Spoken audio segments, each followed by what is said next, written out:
Hello, good to have you with us on ERi-TV. This is English News Broadcast at 10:30 p.m. and I am Salim Brahana, here from the headquarters in Asmara. First, the top stars.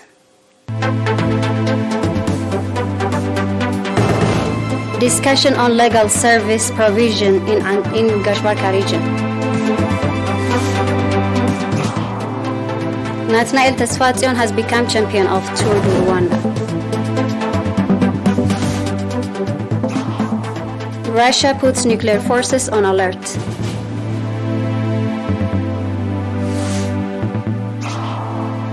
And North Korea resumes missile tests with first launch in a month.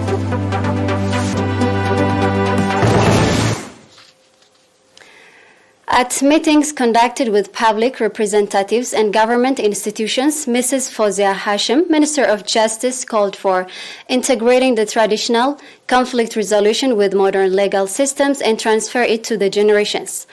At the meetings that were conducted from 23rd to 25th February in Aordet, Barantu and Tesene, Minister Fozia said that the objective of the meeting was to ensure the supremacy of law and guarantee that the guidelines issued by the Ministry of Justice are properly applied in resolving legal issues and conflict resolutions as well as in controlling crimes, indicating that the effort to ensure human dignity and peace is not to be left to institutions in the legal sector.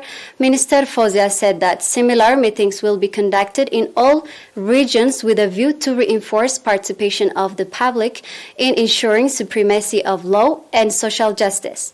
The participants on their part conducted extensive discussion and adopted various recommendations, including for recognition of traditional conflict resolution, organizing training to village reconciliation committees, and others, as well as developing the understanding of the public on law.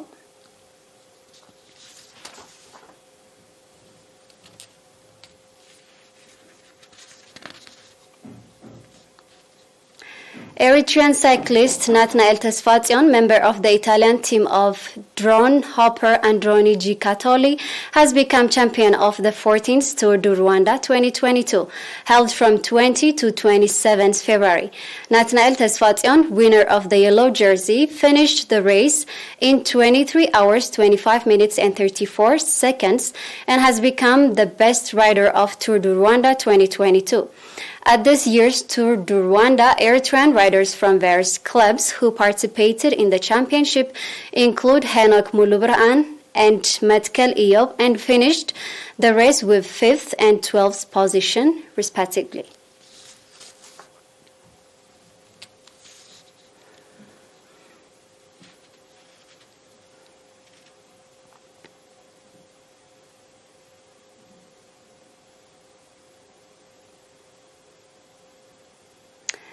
Three months vocational training on graphics, computer technology, and electronics has been provided to 148 students and staff members of the ERi College of Business and Social Science.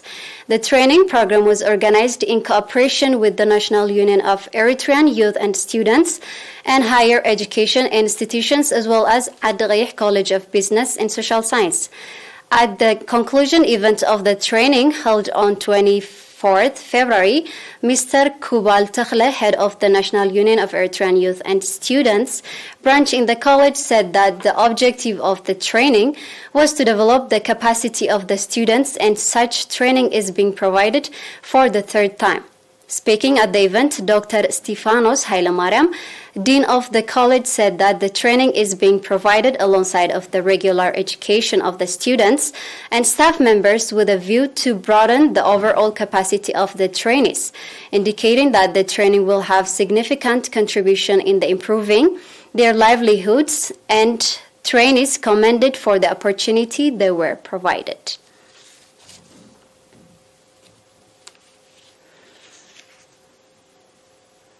And now we'll be back with the international news after a short break. Please stay tuned.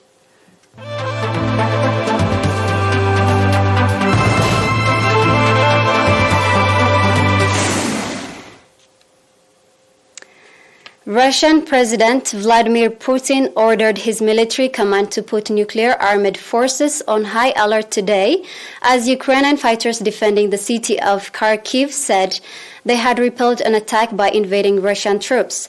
On the fourth day of the biggest assault on European states since World War II, the Ukrainian president's office said negotiations between Kiev and Moscow would be held at the Belarusian-Ukrainian border. They would meet without preconditions. As missiles rained down on Ukrainian cities, thousands of Ukrainian civilians, mainly women and children, are fleeing from the Russian assault into neighboring countries.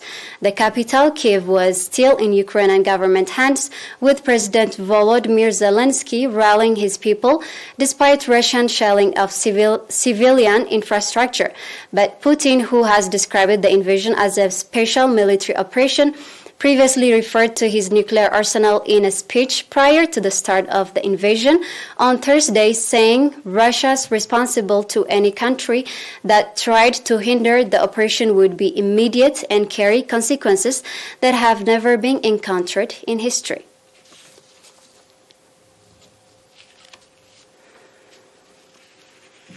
North Korea fired what could be a ballistic missile today, military officials in Southern Korea and Japan said. It would be the first test since the nuclear-armed country conducted a record number of launches in January.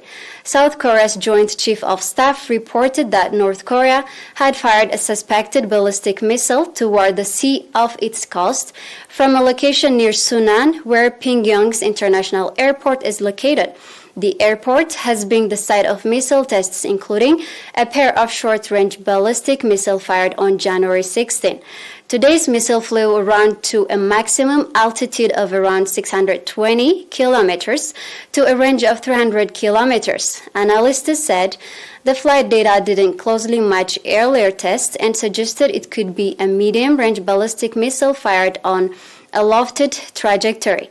The United States condemned the latest launch and called on North Korea to cease destabilizing acts, but said the test did not pose an immediate threat. This is according to the U.S. military's Indo-Pacific Command. North Korea's latest test was on January 30, when it fired a Hwasong-12 intermediate-range ballistic missile.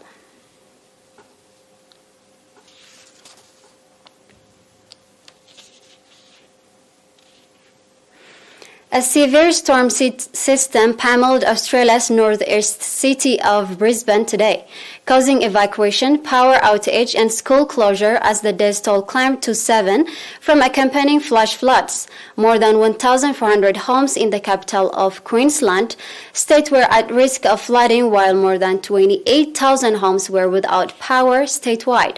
As Princeton beaches on the Gold and Sunshine Coasts, which are key tourist attractions, all closed. More than 100 schools across the southeast of a state famed for abundant sunshine will be closed tomorrow. State Rescue Service said they received 100 requests an hour for help in recent days. About 700 people were asked to evacuate from the city of Gympie today after the Mare River system surged beyond 22.06 meters for the town's worst flood since the 1880s. Meteorologists said the deluge and thunderstorms would continue through Monday before starting to ease off in Queensland but moving south to New South Wales, where some communities at risk in its northeast have been told to evacuate.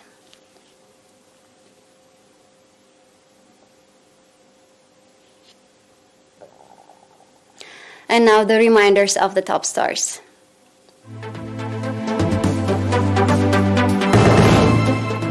Discussion on legal service provision in Gashbarka region. Nathanael Tesfatzion has become champion of Tour du Rwanda.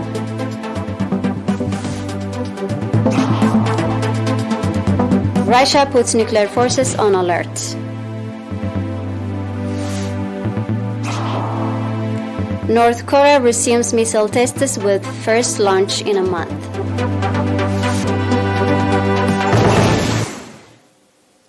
That's all with the news for this evening. Thanks for watching.